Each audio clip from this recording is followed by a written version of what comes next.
فروز علماء ذوی احترام، محترم بزرگوں، دوستوں، نوجوان ساتھیوں، پیارے عزیز بچوں، اسلامی رشتے کی باعزت ماں اور بہنوں، السلام علیکم ورحمۃ اللہ وبرکاتہ۔ وعلیکم السلام ورحمۃ اللہ وبرکاتہ۔ ماشاءاللہ، سبحان اللہ، فاروق نیتا جی نے 1000 روپے مدرسہ کے لیے پیش کیے ہیں، اللہ تعالیٰ قبول فرمائے۔ نحمدہ ونصلی ونسلم علی حبیبہ الکریم، اما بعد فاعوذ باللہ من الشیطان الرجیم، بسم اللہ الرحمن الرحیم، شہد اللہ انہ لا الہ الا ہو والملائکۃ واولو العلم قائما بالقسط، آمنت باللہ، صدق اللہ مولانا العظیم، وصدق رسولہ النبی الامین المبین المعین المتین الکریم، ونحن علی ذلک لمن الشاہدین والشاکرین، والحمد للہ رب العالمین۔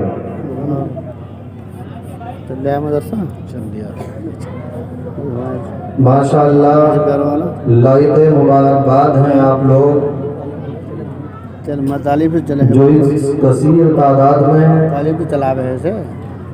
جامعہ حسینیہ معین العلوم کے صحن میں، جامعہ حسینیہ غریب نواز کے صحن میں اللہ اور اس کے رسول کا ذکر سننے کے لیے مولانا گل حسن مصباحی صاحب کی دعوت پر لبیک کہتے ہوئے حاضر ہوئے۔ اللہ تعالی ہم سب کی حاضری کو قبول فرمائے، دونوں جہان میں کامیابی اور کامرانی عطا فرمائے۔ آئیے ہم آپ انتہائی حسن و عقیدت اور خلوص و محبت کے ساتھ آقائے نامدار، دونوں عالم کے مالک و مختار، گنبد خضرا کی حسین چھاؤں میں آرام فرمانے والے آقا حضور احمد مصطفیٰ محمد المصطفیٰ صلی اللہ تعالی علیہ وسلم کی مقدس بارگاہ میں درود و سلام کا نذرانہ عقیدت پیش کریں۔ پڑھیں بآواز بلند، اللہم صلی علی سیدنا و مولانا محمد مبارک وسلم، صلاۃ و سلاما علیک یا حبیبی یا رسول اللہ صلی اللہ تعالی علیہ وسلم۔ ایک شاعر نے لکھا ہے، شہرت کی بات کر نہ خزانے کی بات کر۔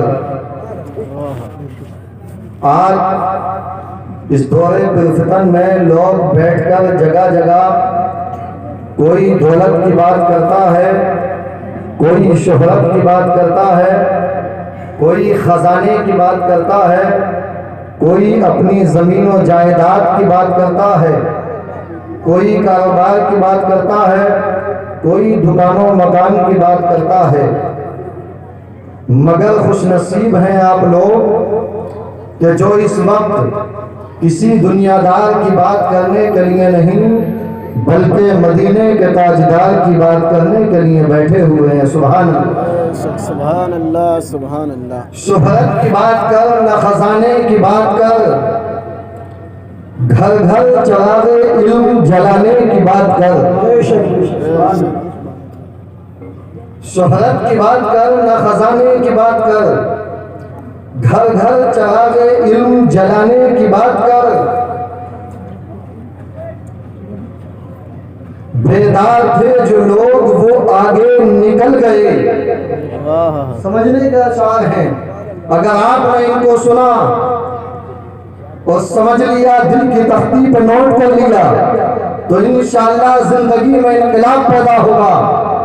شہرت کی بات کر نہ خزانے کی بات کر، گھر گھر چراغ علم جلانے کی بات کر۔ ہر گھر میں آج اجالا ہے، روشنی ہے، لائٹ ہے، بہترین لائٹ کا انتظام ہے۔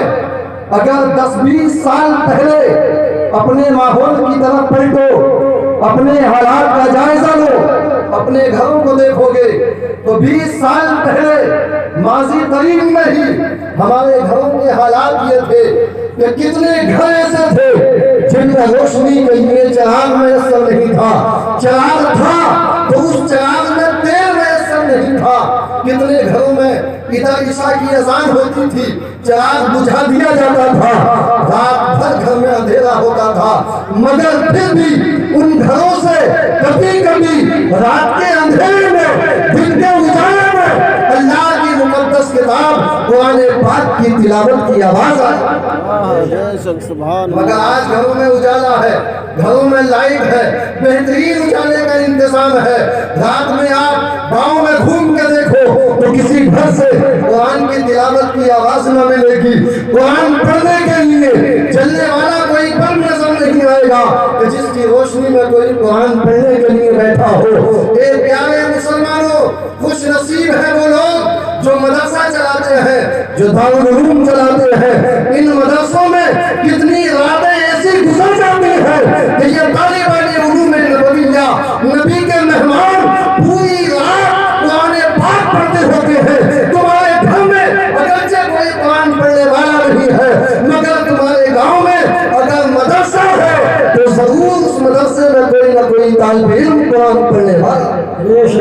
سبحان اللہ۔ ہم مدرسے میں پڑھاتے ہیں، رات کو کبھی 2 بجے 3 بجے پیشاب کے لیے اٹھنا ہوتا ہے تو دیکھتے ہیں کہ بچوں کو ہم نے 2 بجے بھی پڑھتے ہوئے دیکھا، 3 بجے بھی پڑھتے ہوئے دیکھا، 4 بجے بھی پڑھتے ہوئے دیکھا۔ دوپہر کو کھانا کھانے کے بعد تم لیٹ جاتے ہو، سو جاتے ہو، مگر یہ بچے جو تمہارے دیے ہوئی رقم سے پڑھتے ہیں یہ پورا دن تلاوت کرتے ہیں، اور کوئی نہ کوئی بچہ رات کے کسی نہ کسی حصے میں پڑھتا ہوا نظر آتا ہے۔ پیارے مسلمانوں، یہ خوش نصیبی ہے جو مدرسہ چلاتے ہیں کہ ان کے گھر میں تلاوت ہو رہا ہو مگر گاؤں میں قرآن کی تلاوت ضرور ہو۔ شہرت کی بات کر، نہ خزانے کی بات کر، گھر گھر چراغ علم جلانے کی بات کر۔ بیدار تھے جو لوگ وہ آگے نکل گئے، سوئی ہوئی ہے قوم جگانے کی بات کر۔ آج اس سوئی ہوئی قوم کو جگانے کی ضرورت ہے، اور آج آپ کہو گے کہ مولانا قرآن خوانی ہمارے گھر میں ہوتی ہے، فاتحہ خوانی ہمارے گھر میں ہوتی ہے، ہم نے تو قرآن خوانی بہت مرتبہ کرائی ہے، مگر پیارے مسلمانوں یہ یاد رکھو یہ قرآن صرف فاتحہ خوانی کے لیے نہیں ہے، یہ قرآن صرف برکت حاصل کرنے کے لیے نہیں ہے، یہ قرآن صرف کعبوں میں سجانے کے لیے نہیں ہے، یہ قرآن صرف چومنے کے لیے نہیں ہے، یہ قرآن صرف دیکھنے کے لیے نہیں ہے، بلکہ یہ قرآن پڑھنے کے لیے ہے، اور پڑھنے کے ساتھ ساتھ اس پر عمل کرنے کے لیے۔ قرآن پڑھو، قرآن پڑھ کے اس پہ عمل کرو۔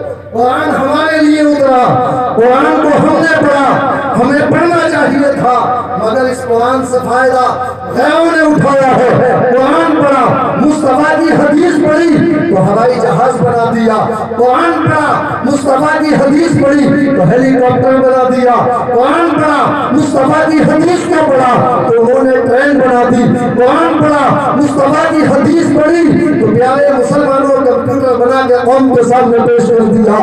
یہ کام ہمیں کرنا چاہیے تھا، مگر ہوائی جہاز بنانے والا کوئی مسلمان نہیں ہے، ٹرین بنانے والا کوئی مسلمان نہیں ہے، کمپیوٹر بنانے والا کوئی مسلمان نہیں ہے، یہ سب غیر مسلم ہے۔ انہوں نے قرآن کو پڑھا اس لیے نہیں کہ قرآن سے برکت حاصل کریں، اس لیے نہیں کہ قرآن سے فیض حاصل کریں، بلکہ قرآن کو اس لیے پڑھا تھا کہ قرآن میں بتایا گیا ہے کہ ہواؤں میں اڑا جا سکتا ہے، چاند پہ کمندیں ڈالی جا سکتی ہے، چاند پہ گھر بنایا جا سکتا ہے، چاند پہ پہنچا جا سکتا ہے، زمین پہ ٹرین چلائی جا سکتی ہے، ساری دنیا کو ایک مشین کے ذریعے حیرت میں ڈالا جا سکتا ہے۔ جب انہوں نے قرآن کو پڑھا، وہ قرآن میں اس کو پایا، اس کا علم حاصل کیا اور ان چیزوں کو بنا کر دنیا کے سامنے پیش کیا۔ نعرہ تکبیر، نعرہ رسالت، مسلک اعلیٰ حضرت، عظمت قرآن، عظمت قرآن، جشن دستار بندی، نعرہ تکبیر، نعرہ رسالت۔ مگر آج ہم نے جو قرآن پڑھا ہے وہ اس لیے پڑھا ہے کہ اس سے ہمیں جو ہے دولت مل جائے، خزانہ مل جائے. پیارے مسلمانوں، یہ قرآن اللہ کی وہ مقدس کتاب ہے کہ اس کو جس نیت سے پڑھا جاتا ہے یہ اسی کام میں ہمیں فائدہ دے. جس نیت سے پڑھو گے، جس ارادے سے پڑھو گے، انشاءاللہ وہی ارادہ مکمل ہو جائے گا، وہی کام پورا ہو جائے گا. اللہ تعالیٰ اس قرآن کی برکت سے ہر اس کام کو پورا کر دیتا ہے کہ جس ارادے سے ہم قرآن کی تلاوت کرتے ہیں. شاعر کہتا ہے یہ سچ ہے دو جہاں کے راز ہے قرآن کے اندر، مگر افسوس کہ وہ بند ہے جزدان کے اندر.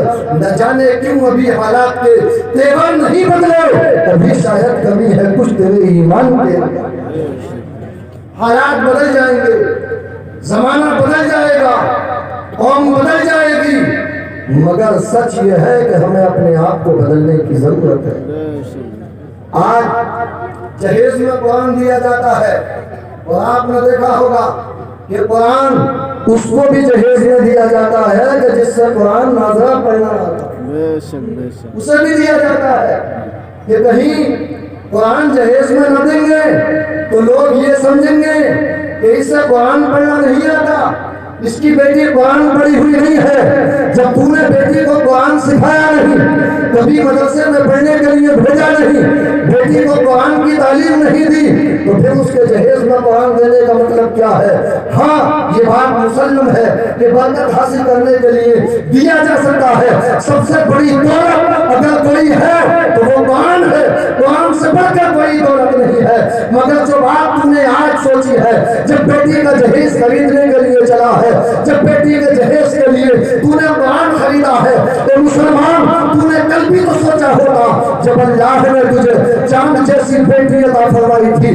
جب بیٹی اپنی زبان سے بولنے لگی، رب کے محبوب فرماتے ہیں کہ جب وہ اولاد بال بولنے کے لائق ہو جائے تو مصطفیٰ ارشاد فرماتے ہیں کہ جہاں اولاد کے ماں باپ پر بے شمار حقوق ہیں، انہی حقوق میں سے ایک حق یہ ہے کہ جب بچہ بولنے کے لائق ہو جائے تو اس بچے کو علم دین کی اسے دین کی تعلیم دی جائے. جس دن بچی ابا کہنے لگی، اماں کہنے لگی، بھائی کہنے لگی، چچا کہنے لگی، تو تجھے پتا چل گیا کہ میری بچی بولنے کے لائق ہو گئی ہے، اب یہ زبان سے کچھ بھی پڑھ سکتی ہے. اس دن چاہیے تھا کہ یار اس قرآن کو پڑھانے کی فکر کرتا کہ پہلے اب بولنے کے لائق ہو گئی، اس کو مسجد یا مدرسے میں بھیجا جائے تاکہ یہ دین کی تعلیم حاصل کرے، یہ قرآن پڑھے، اس کی زندگی میں نکھار آئے گا، اس کی زندگی میں برکتیں ہوں گی، اس کی زندگی کو اللہ تعالیٰ قرآن پاک کے صدقے میں روشن کر دے گا. مگر پیارے مسلمانوں، تم نے اس دن نہیں سوچا، اس دن اس بات کا خیال نہیں کیا کہ بچے کو پڑھانا چاہیے. یہ بچے خود نہیں جانتے، یہ اپنے مستقبل کے بارے میں خود نہیں سوچتے کہ ان کا مستقبل روشن ہوگا، یہ ان کا مستقبل تاریخ ہوگا، ان کی آنے والی زندگی کا مقصد کیا ہے، یہ اپنے آنے والی زندگی میں کیا بننا چاہتے ہیں، یہ نہیں جانتے. تمہیں بتانا ہوگا، تمہیں انہیں صراط مستقیم پر ڈالنا ہوگا، تمہیں انہیں صراط مستقیم بتانا ہوگا، سیدھے راستے کی دعوت تمہیں دینی ہوگی. پیارے مسلمانوں، تاریخ پڑھو، بزرگوں کے حالات کو سنو، واقعات کو سنو، تو انشاءاللہ ایمان بھی تازہ ہوگا، حالات بھی بدلیں گے. حضرت علامہ عبدالحق محدث دہلوی رحمت اللہ تعالی علیہ جو بڑے عظیم محدث گزرے ہیں ہندوستان میں، علم حدیث کو جو شہرت ملی ہے وہ علامہ عبدالحق محدث دہلوی کی بدولت ملی. بہت تیزی کے ساتھ کم وقت میں کچھ باتیں آپ تک پہنچانا چاہتا ہوں، اس لیے کہ میرے بعد بڑے بڑے خطبہ کے خطاب آپ کو سننے ہیں. علامہ عبدالحق محدث دہلوی جن کی عمر 4 سال 4 مہینے 4 دن کی ہے، کتنی عمر ہے؟ 4 سال 4 مہینے 4 دن کی عمر ہے. یہ کتنے بڑے بچے بیٹھے ہوئے ہیں، ابھی کتنے ایسے ہوں گے کہ جو پڑھنے کے لیے بھی نہیں آتے ہوں گے، اور کتنے تو جوان ایسے ہوں گے جنہوں نے ناظرہ قرآن نہ پڑھا ہو، اور کتنے بوڑھے ایسے ہوں گے جو قبرستان جانے کے قریب ہوں گے مگر قرآن پڑھنے کی فکر کبھی پیدا نہیں. ابھی بتاؤں گا انشاءاللہ اس کے تعلق سے بھی. علامہ عبدالحق محدث دہلوی کی عمر 4 سال 4 مہینے 4 دن کی ہے. بسم اللہ خوانی کی رسم ادا کی گئی.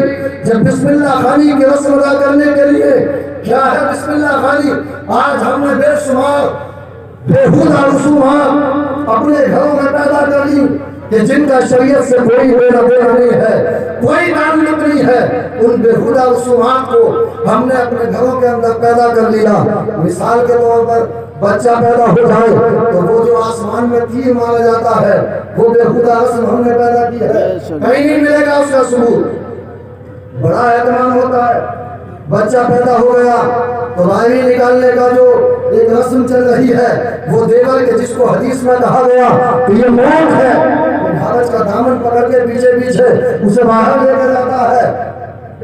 نعوذ باللہ من ذالک. یہ وہ بےہودہ رسم ہے کہ جن کو ہم نے پیدا کیا ہے. ہماری ماں و بہنیں کہ جنہیں قرآن کا ایک لفظ نہیں آتا، الحمد وہ صحیح طریقے سے نہیں پڑھ سکتی. حد تو یہ ہے کہ قرآن پاک کی چھوٹی سورت قل هو اللہ شریف کو بھی صحیح نہیں پڑھ سکتی. بسم اللہ بھی ان کے درست یاد نہیں ہے. وہ ماں بہنیں بڑے بڑے لمبے گیت، بڑی لمبی داستانیں انہوں نے زبانی یاد کر لی جن کی کوئی کتاب نہیں ملی، وہ انہوں نے یاد کر لی. مگر جو شرعن چیزیں تھیں جن کی شریعت میں اجازت دی گئی ہے اور جنہیں بہتر و افضل و مستحب قرار دیا گیا ہے، ان باتوں کو ہم نے چھوڑ دیا ہے. نعرہ تکبیر، نعرہ رسالت، مسلک اعلیٰ حضرت شاعر سلام رضوان اللہ صاحب. نعرہ تکبیر، نعرہ رسالت. ماشاءاللہ استاذ محترم حضرت قاری جان عالم قبلہ تشریف لا چکے ہیں. آپ ان کے چہرے کا دیدار کریں کہ جن کے شاگرد سینکڑوں نہیں بلکہ ہزاروں کی تعداد میں ہیں، اور ایک سے ایک بڑا عالم، ایک سے ایک بڑا مفتی حضرت کا شاگرد ہے. بہت بڑی شخصیت ہے. اللہ تعالیٰ حضرت کی عمر میں برکت عطا فرمائے. تیزی کے ساتھ بہت کم وقت میں 2-4 باتیں سنیں اور انشاءاللہ اپنی تقریر پر ختم کر دوں گا. حضرت علامہ عبدالحق محدث دہلوی کی بسم اللہ خوانی کی رسم ادا کی گئی. بسم اللہ خوانی کی رسم کیا ہے کہ جب بچہ بولنے کے لائق ہو جائے تو اپنے گھر میں چھوٹا سا اپنی حسب حیثیت جتنی اللہ نے تمہیں استطاعت دی ہے اس کے اعتبار سے ایک فاتحہ خوانی کا چھوٹا سا پروگرام رکھو. اپنے محلے کے، اپنی مسجد کے، اپنے علاقے کے جو بھی عالم دین ہو انہیں بلاؤ، اپنے بچے کو دلہا بنا کر ان کے سامنے پیش کر دو کہ حضرت میرا بچہ بولنے کے لائق ہو گیا ہے اور میرا بچہ اپنی زبان سے الفاظ ادا کر سکتا ہے. اس کو آپ بسم اللہ پڑھا دیجئے تاکہ آج سے اس کی پڑھائی کا آغاز ہو جائے. سبحان اللہ. کسی گھر میں ہے یہ ماحول ہے، کسی گاؤں میں یہ نہیں ادا کی جاتی، بلکہ بچے کا ہاتھ پکڑا اور مولانا مفتی گل حسن صاحب کے مدرسے میں بھیج دیا کہ جا پڑھنے کے لیے جا. اس نے امام صاحب کو اپنے گھر میں کبھی آتے جاتا نہیں دیکھا، امام صاحب سے کوئی اس کی پہچان نہیں ہے، اور ایک دم سے مدرسے میں پہنچا دیا. اور جب مدرسے میں اس نے چلتا ہوا ڈنڈا دیکھا تو وہ ہوتا ہوا گھر بنا. پہلے اسے امام صاحب سے تھوڑا سا آشنا تو کرا دو، تھوڑی پہچان تو کرا دو، اپنے گھر میں بلا کے بسم اللہ خوانی کی رسم ادا کراؤ. انشاءاللہ ایسی برکتیں ملیں گی کہ علامہ عبدالحق محدث دہلوی کی 4 سال 4 مہینے 4 دن کی عمر ہے. بسم اللہ خوانی کی رسم ادا کی گئی. استاذ نے بسم اللہ پڑھایا اور بسم اللہ پڑھانے کے بعد پوچھا بیٹا کیا تمہیں کچھ یاد ہے؟ تو علامہ عبدالحق محدث دہلوی کا جواب سنو، ایمان تازہ ہو جائے گا. ارشاد فرماتے ہیں کہ جی مجھے 99 نام خدا کے اور 99 نام مدینے والے مصطفیٰ کے زبانی یاد ہے. سبحان اللہ. آپ میں کوئی ایسا 99 نام خدا کے زبانی سنا دے، 99 نام مدینے والے مصطفیٰ کے زبانی سنا دے؟ ہمیں تو اللہ کے علاوہ کتنے لوگ ایسے ہوں گے کہ یہ پوچھ لو لفظ اللہ کے علاوہ اللہ کا کوئی صفاتی نام اگر کسی کو یاد ہو تو سناؤ تو سنا نہیں سکے. ایک لفظ اللہ کے علاوہ اس کا صفاتی نام دوسرا سنا نہیں سکے گا. ایسے بہت سے لوگ ہوں گے مگر یہ علامہ عبدالحق محدث دہلوی بچپن کی ننھی سی عمر ہے، 4 سال 4 مہینے 4 دن کی، 99 نام خدا کے 99 نام مصطفیٰ کے زبانی سنا دیے۔ استاد نے پوچھا بیٹا یہ تم نے کہاں سے یاد کیا؟ آج بسم اللہ کی رسم خوانی کی ادا کی جا رہی ہے، بسم اللہ آج پڑھائی جا رہی ہے، یہ کہاں سے یاد کر لیے؟ جواب سنو، ارشاد فرماتے ہیں کہ میری والدہ سونے سے پہلے 99 نام خدا کے 99 نام مدینے والے مصطفیٰ کے سناتی تھی، اس کے بعد پھر مجھے سونے کی اجازت دیتی تھی، اور جب صبح کو سو کر اٹھاتی تھی تو سب سے پہلے 99 نام خدا کے اور 99 نام مصطفیٰ کے زبانی مجھ سے سنا کرتی تھی۔ سبحان اللہ سبحان اللہ۔ یہ ماں کا فیض تھا، یہ ماں کی تربیت تھی۔ پیارے مسلمانوں، کہ اتنی کم عمر میں جو ہے بچے کو اتنی معلومات ہو گئی۔ اللہ کے رسول صلی اللہ تعالیٰ علیہ وسلم ارشاد فرماتے ہیں، مسلم شریف کی حدیث، ایک چھوٹی سی حدیث ہے، صرف اس کے 2 ٹکڑے آپ کے سامنے پیش کرتا ہوں۔ اللہ کے رسول ارشاد فرماتے ہیں، ماہر القرآن مع الصفوة الکرام بررہ، آقا ارشاد فرماتے ہیں کہ قرآن کا ماہر القرآن کا لفظ ہے، مسلم کی حدیث پاک ہے کہ قرآن کا ماہر جو ہے، اور ماہر قرآن کون ہے؟ تو علامہ مولا علی قاری رحمۃ اللہ تعالی علیہ ارشاد فرماتے ہیں کہ جو قرآن پاک کو با تجوید پڑھنا جانتا ہو وہ ماہر قرآن میں داخل ہے۔ جو بھی قرآن شریف کو با تجوید پڑھنا جانتا ہو، اب وہ چاہے قرآن پڑھنے والا ہو یا قرآن پڑھانے والا ہو، یہ بچے بھی ہیں، اسٹیج والے بھی ہیں ماشاءاللہ، اور آپ میں بھی کتنے لوگ ایسے ہوں گے کہ جن کو قرآن شریف تجوید کے ساتھ پڑھنا آتا ہوگا۔